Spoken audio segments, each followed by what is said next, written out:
Councilmember Daniel Drum. Thank you very much. It's great to be here to support this effort, to lend my voice to what we're talking about today. And actually, this budget is a budget that the city cannot afford, because the toll that this is going to take on human services, and the toll that this is going to take on educational services, and the toll that this is going to take on daycare services is too much for the city of New York to bear. And there is a solution, and here's the solution. It's been proposed, it's been put out there, and New Yorkers get it.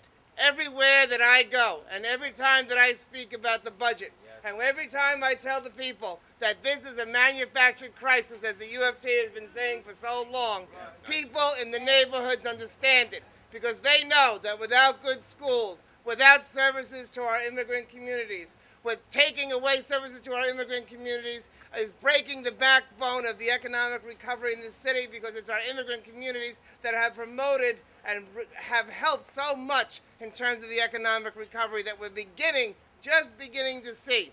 Think about the loss of jobs and the effect that that's going to have on people. What about the income and the tax dollars that they provide? But there is an alternative. And so everywhere we go, we are talking about it, and it's beginning to catch on. And people in Queens, in my district, and all over the city are beginning to say, you're right. Let's talk about making those who can pay their fair share pay their fair share. Thank you. Councilmember Brad Lander. Good afternoon. I'm Councilmember Brad Lander. Good afternoon. Together with Melissa Mark-Viverito, co-chair of the New York City Council's Progressive Caucus. Also want to acknowledge we're joined today by a representative of Councilwoman Sarah Gonzalez. I want to say a big thank you to Human Services Council and UFT and DC 1707 and the Coalition for Homeless and New York Communities for Change for bringing us all together. You guys look good today. Coalition for Educational Justice. In my favorite video about budget cuts on the web, there's an 8-year-old girl standing on a playground. And she says, the budget cuts mean there'll be no new playgrounds for me and my friends. I guess that'll teach us not to gamble on credit default swaps.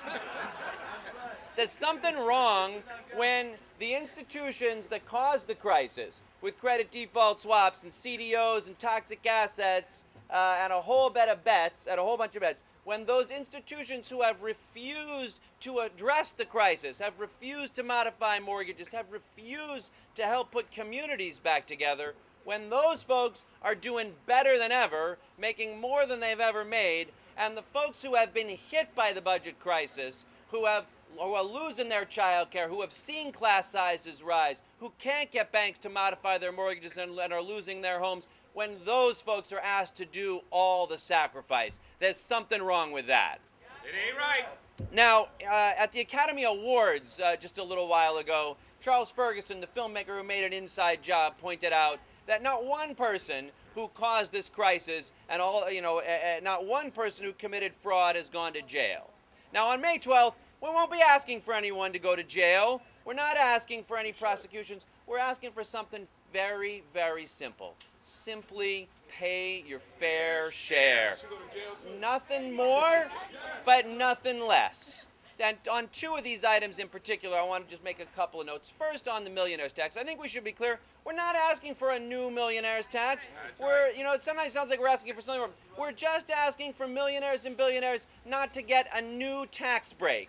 That's right. It's not right of the mayor, it's not right in Albany to decide that this moment, with all this pain, with all this crisis, with cuts to child care, with cuts to education, with cuts to homeless services, with cuts to our communities, that this moment is the moment to give a new tax break worth $5 billion to millionaires and billionaires. We can't afford it, we shouldn't do it.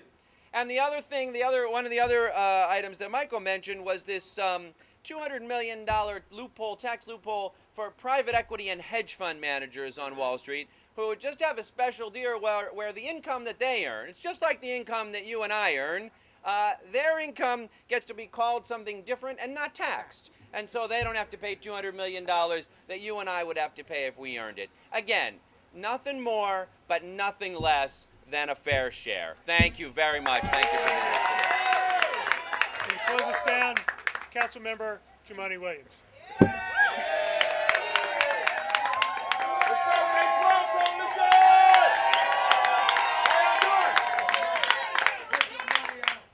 want to thank the mayor for this. Because it's because of him we're all gathered together in a united way that I haven't seen in a very long time. But I want to ask the press to do something, please. Because we're not just crazy leftists. We're actually making a lot of sense. And we're making more sense than what the mayor and the governor and all these people are talking about.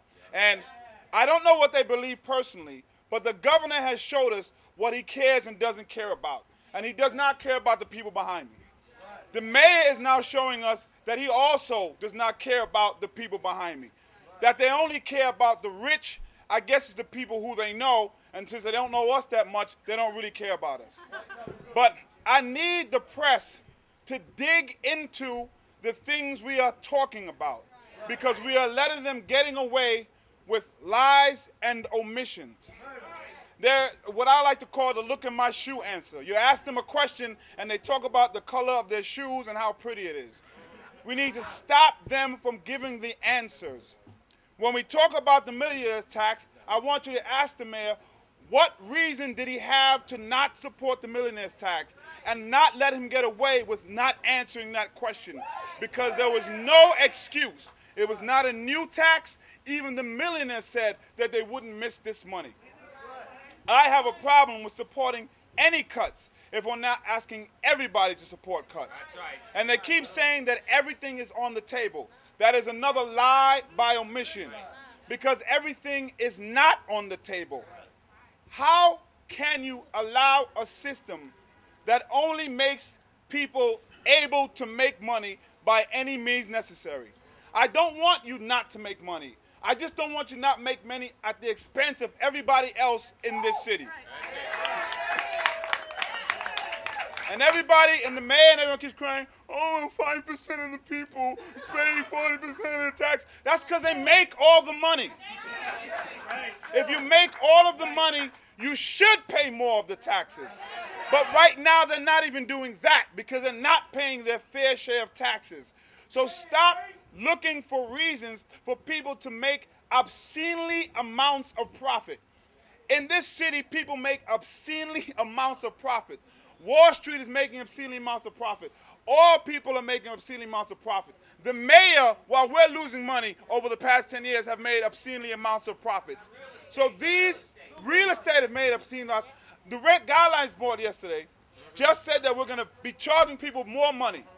Everybody has a basis to make more money except people who need the money, the middle class and the working class. This right here is the fairest budget I've ever seen. This right here is what we should be talking about. And if anybody, including the mayor or the governor, and I don't care who, is not talking about this, you are lying by omission, and what you are saying is you do not care about New York City and the people who live here and work here. What you care about is the rich people who are your friends, the rich bankers, and the organizations. Basically, you're putting money in your campaign and the people who you know. The thing I have for us, if the mayor, which apparently he's doing, is destroying the lives of the people who make this city run, the city needs to cease to run. The city needs to cease to run, because you cannot continue to tell people to do jobs to make this city run and give you money and continue to destroy their lives. I'm going to be here on May 12th at the rallies, and I hope we're talking about making the city cease to run, because they need to feel it and they need to hear us.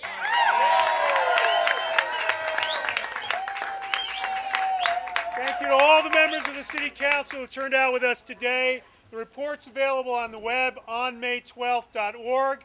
We're also going to have a Facebook rally on our Facebook page tomorrow when the mayor puts out his budget.